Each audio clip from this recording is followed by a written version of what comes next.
Welcome, everybody. This is Elmira News and Views. We got a special story for you today. It is about New Kent County and the school desegregation, school integration, and I will tell you, this story is so relevant to me because I grew up in New Kent County, Virginia. I moved there when I was 5. I spent my entire tenure there. I graduated in 1996, and I never heard this full story until a couple of weeks ago on MLK Day. The In the county, and I'll tell you, my mom, she was among the first class to graduate from New Kent High School in 1970 after all of this legal stuff had passed in 1968. So I knew about that. I grew up listening to my mom and some of the people in the county tell this story. But at this particular NAACP event held on January 19th, 2026, I got to listen to see Anthony Green tell the story. So this is going to be my take. You're going to hear some cardology. You're going to hear my insights growing up in the county because little did I know it was New Kent County, Virginia that integrated the schools in the South. We often hear about Brown versus Board of Education, right? Brown versus the Board of Education in 1954 made particular segregated schools illegal, but there was a lot of shiznit, y'all, going on after that because the people won't go budge. They said we didn't want to do it.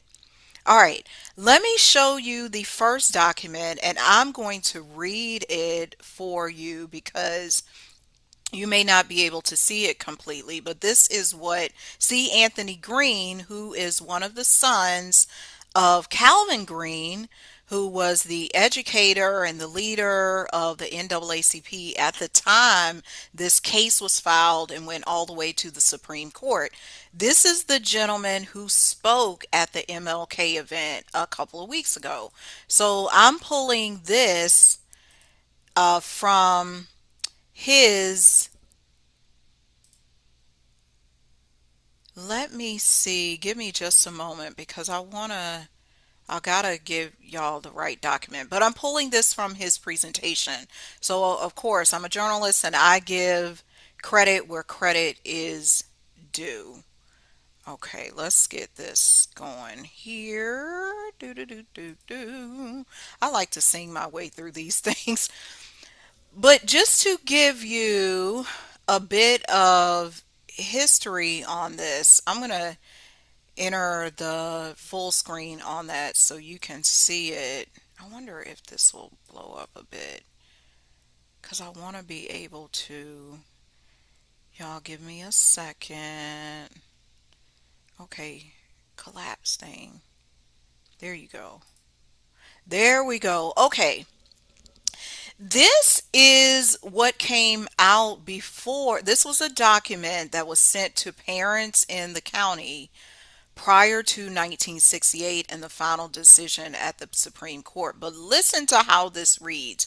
The letter is called the Free Choice Plan from written March 31st, 1966. Dear parents, our community has adopted a school desegregation plan. We will no longer have separate schools for children of different race. The desegregation plan has been accepted by the U.S. Office of Education under the Civil Rights Act of 1964. The plan requires every student or his parent to choose the school the student will attend in the coming school year. It does not matter which school the student is attending this year, and it does not matter whether that school was formerly a white or a Negro school. Now, y'all riddle me this. Do y'all think any of these white people went to the Negro school? And see, at during his presentation, he outlined that for us anyway. But y'all can see how the cards are stacking up in line with this. You and your child may select any school you wish.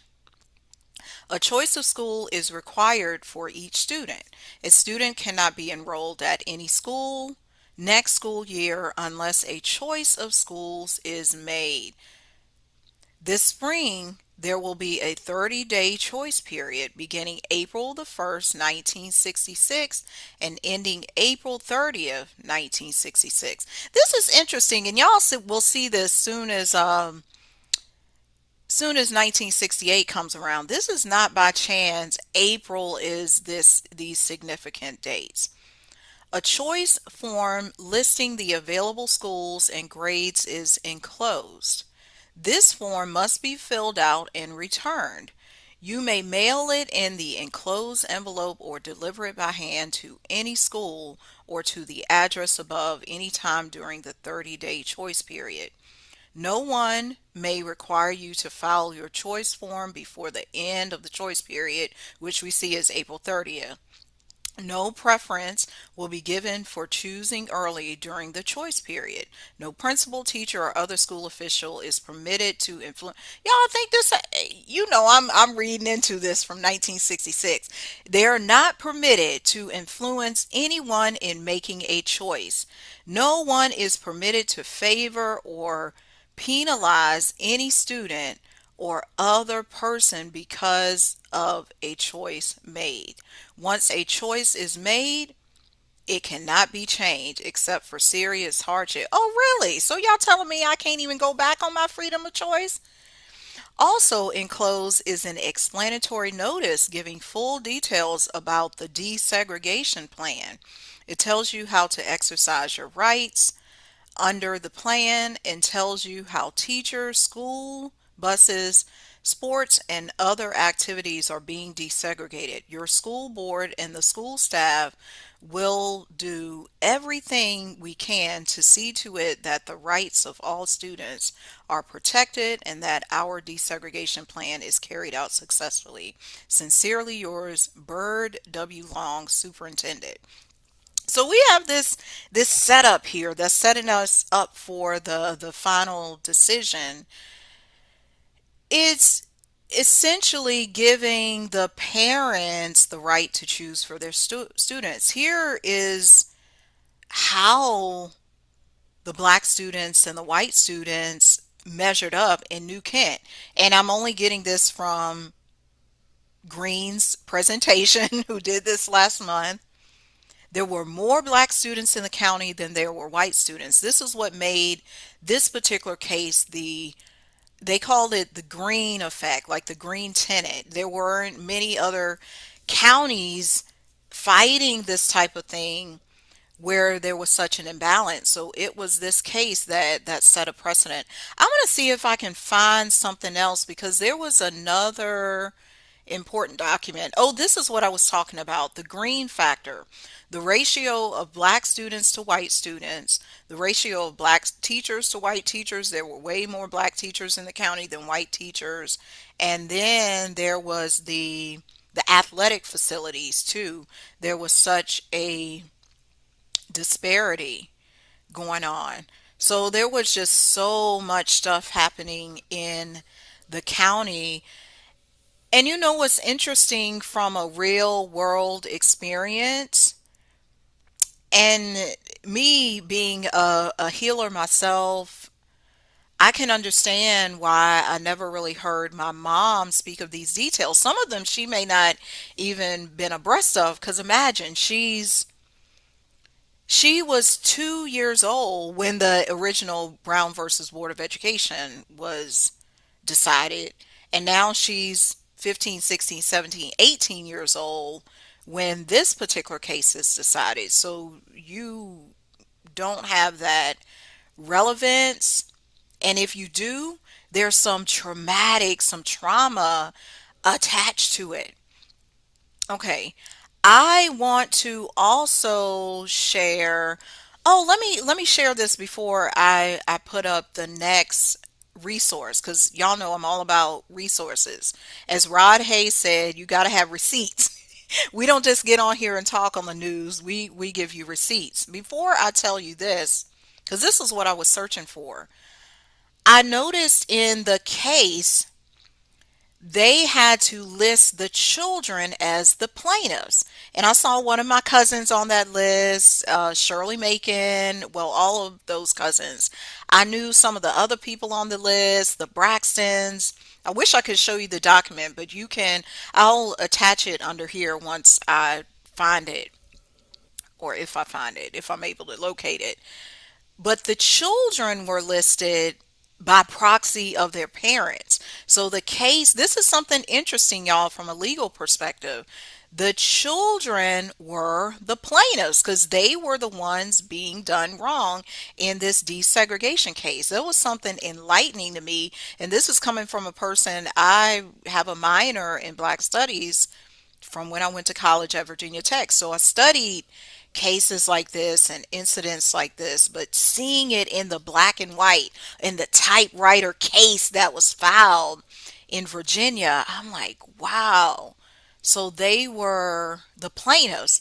Another important thing he was saying, C. Anthony Green, he said when his father spearheaded the case, he put his youngest brother on the paperwork because he didn't know how long it was going to take to proceed or to get the decision they wanted. And they didn't desire to have someone who was already going to have graduated school and in the case it made sense to put the youngest one on the paperwork.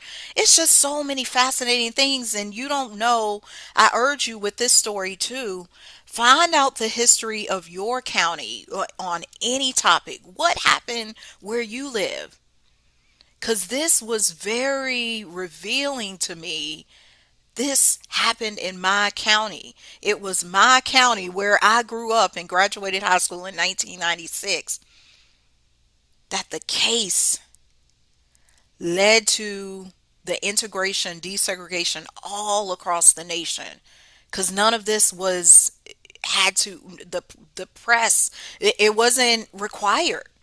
They were doing everything in their means since 1954 to not balance the schools. Okay, I want to show the next thing. Give me just a second here.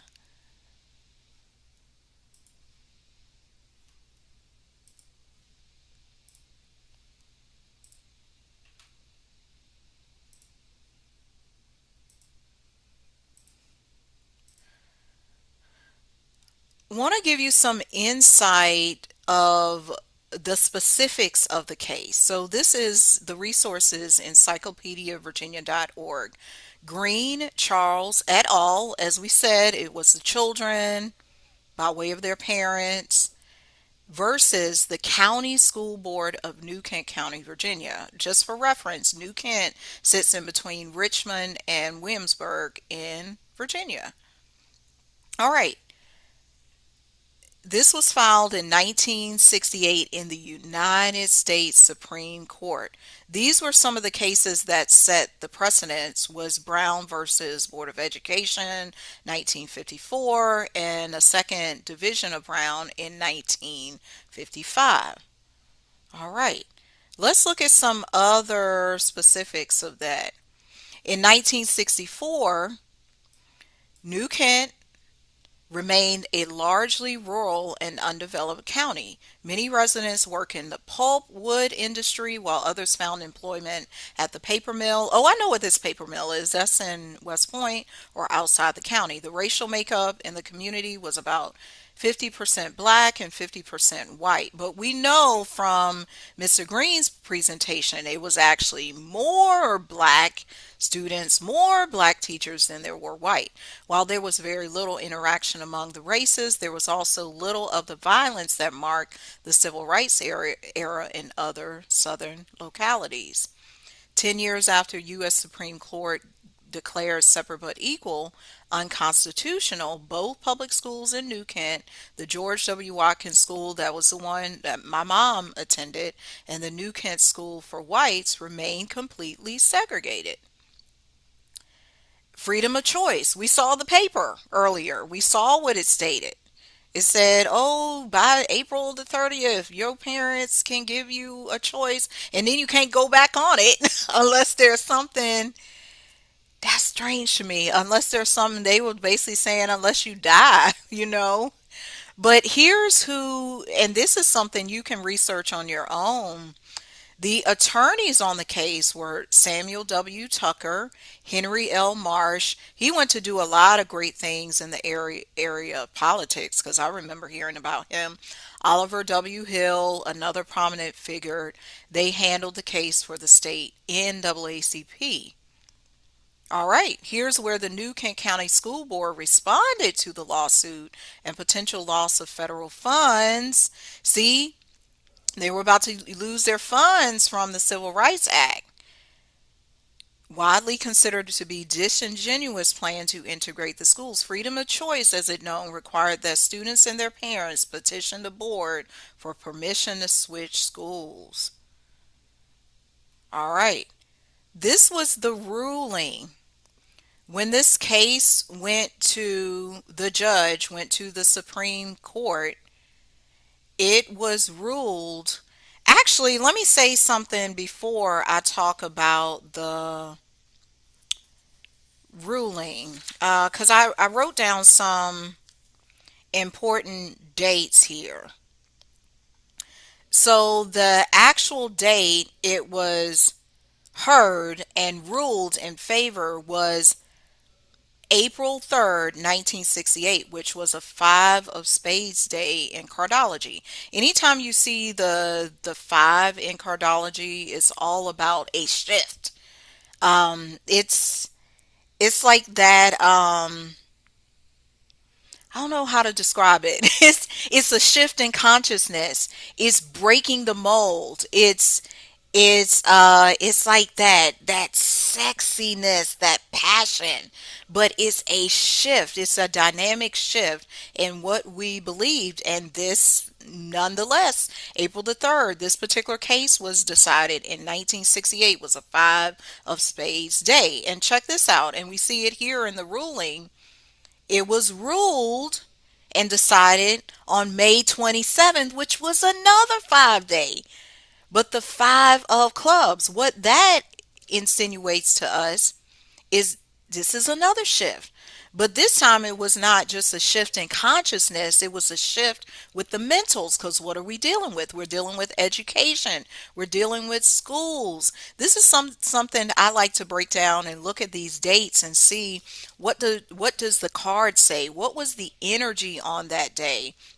Plus, I will add the day after the Supreme Court, now on April the 3rd, 1968, this was the ruling but not the final decision. The day after that, Martin Luther King was assassinated. Do y'all think that was a coincidence? I think not.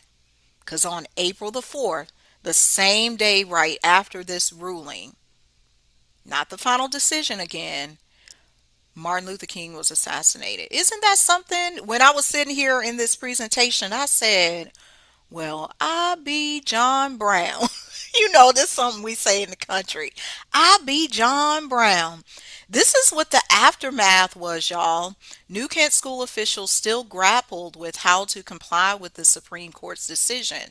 In the summer of 1968, the county obtained a 1 year reprieve. So they got some time. They said, we don't know how to adjust. We don't know what to do. They got a 1 year reprieve, allowing officials time to develop an integration plan for the 1969 to 1970 year. That was the year my mom graduated. She graduated New Kent High School. She went with the white students. She left George W. Watkins, graduated in 1970. And just another little historical fact, it was my cousin, my mom's first cousin, Hilda Washington Taylor. She was a valedictorian. So after the schools were integrated, it was my cousin, the black student, who was elected valedictorian of this integrated class. This also goes to show you how ahead the black students were all across the nation, not only in New Kent.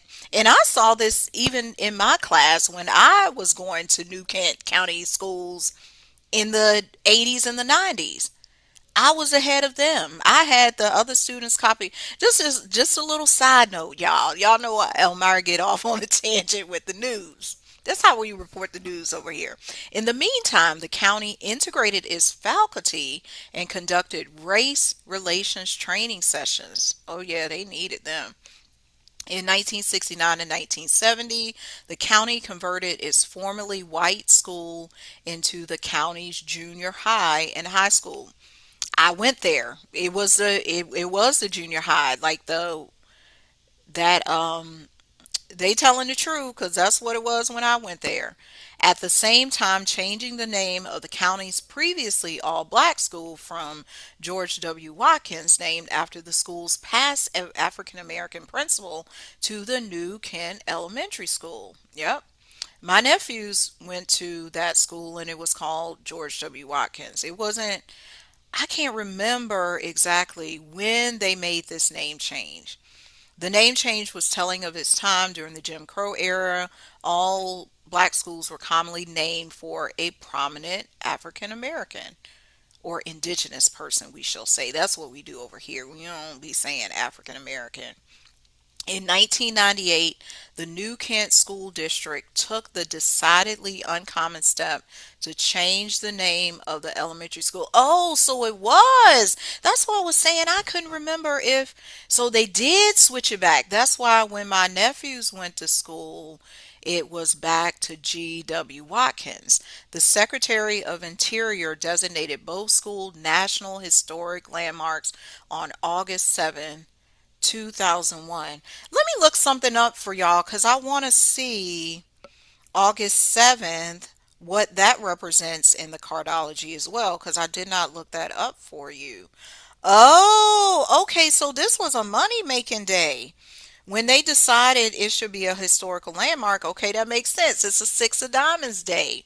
Six of Diamonds is known as the accounting card. Diamonds in astrology is all about money, value, respect, material things. The school being renamed. So the county knew they could make money off of this being a historical sake. Not by chance. The cards don't lie. Just like Shakira says she like hips don't lie. These cards don't lie when we looking at these news stories. Okay, that is the breakdown, y'all. I got another thing I want y'all to see, and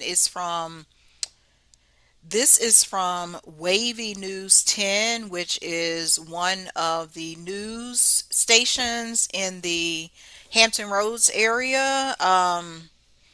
I was born in Norfolk, so I know about Wavy News 10, but let's get into it, y'all. Hold on a second. We're gonna get this story because they did a story on the hidden history of New Kent. So let's hear it.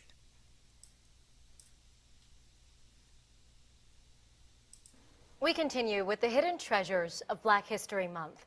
Most history books spend a lot of time talking about the landmark case Brown versus Board of Education. Yeah, that made racial segregation in schools illegal. The second Brown case ordered them to integrate their schools with all deliberate speed.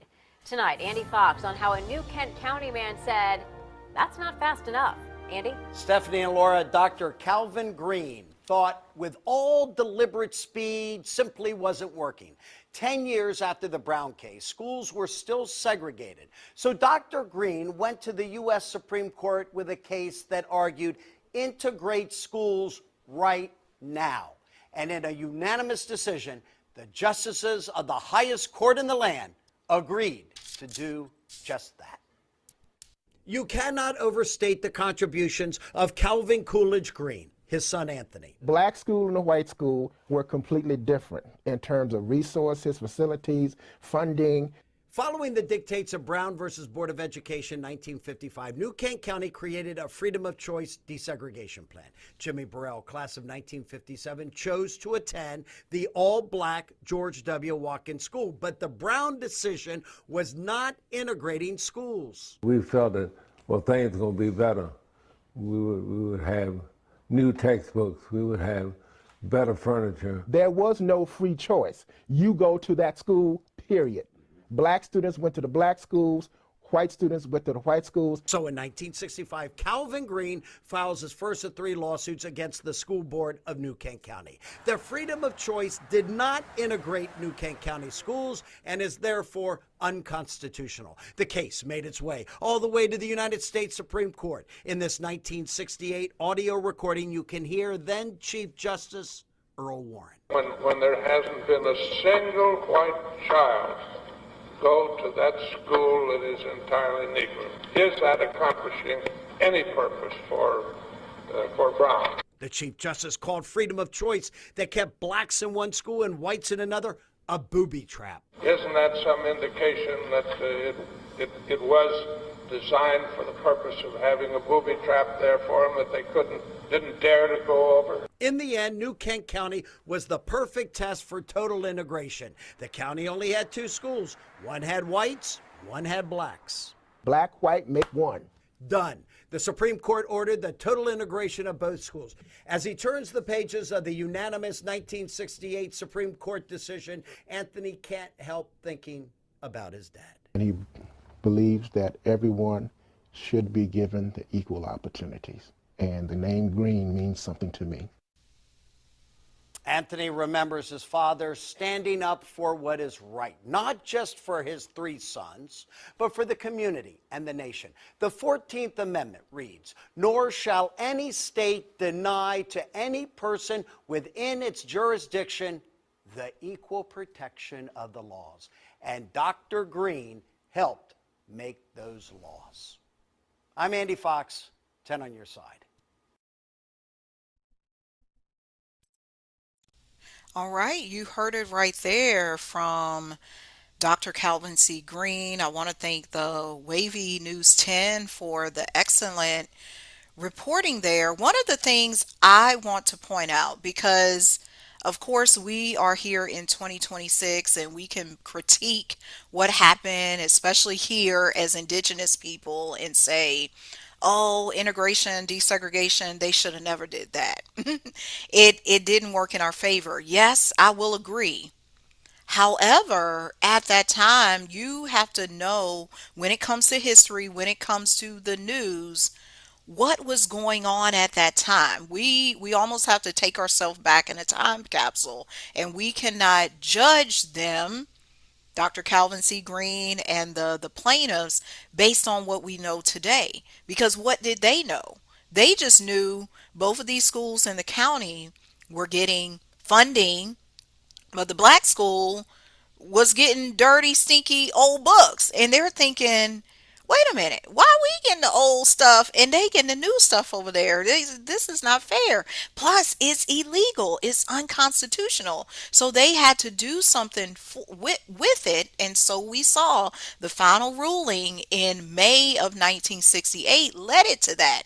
And it is because of this case in New Kent that I want to tell y'all, that's how women got more rights at work. That led to affirmative action. That led to integration in schools, like even higher education, all kinds of other facilities, because it was prior to this case, most things were separated.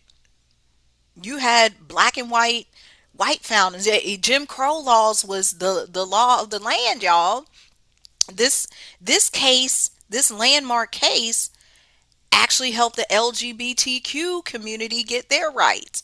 So understand, I love this history because I grew up in the county. I know those schools. I walked the halls of those schools. My mom graduated from that school during the year that they required to do this in 1969 and 1970, after that year of reprieve, and they did all of the what are you like counseling and training for the teachers and the administration to learn how to flow, because this was something new. This was not easy, y'all. But hold on, I want to end this presentation with something special. Let me see if I can find it for y'all. I want to end today's news and views and understand On this channel, we give y'all the realness. We don't give you the fakeness. We break this down from a perspective that hits your heart, that hits your core. That is healing as well. We don't just we don't just talk about this stuff. We decide what does this mean for you? What does this mean where you live? Because I said it earlier in this broadcast, your county, where you grew up, your city, your state has historical events, historical accounts. Don't wait for these major news publications to tell your story. You have to tell your story. And Mr. Green, C. Anthony Green, said this himself. He said, some people don't want you to tell the story, but it's your duty to tell the story because nobody else is going to do it. So let's listen, and I hope you can hear it pretty good. During this session on MLK Day, their sound and the audio was not that great. But I just want to close out with this song that the choir sung on that day, the youth choir song, which was called Shine Your Light.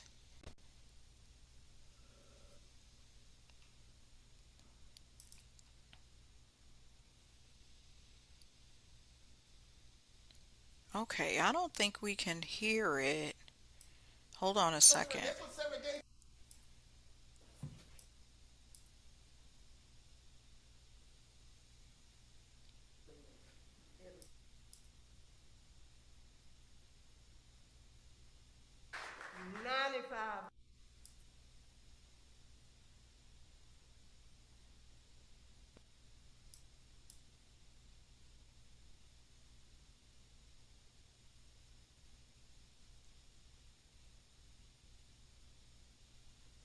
Oh, looks like we don't have no sound, y'all.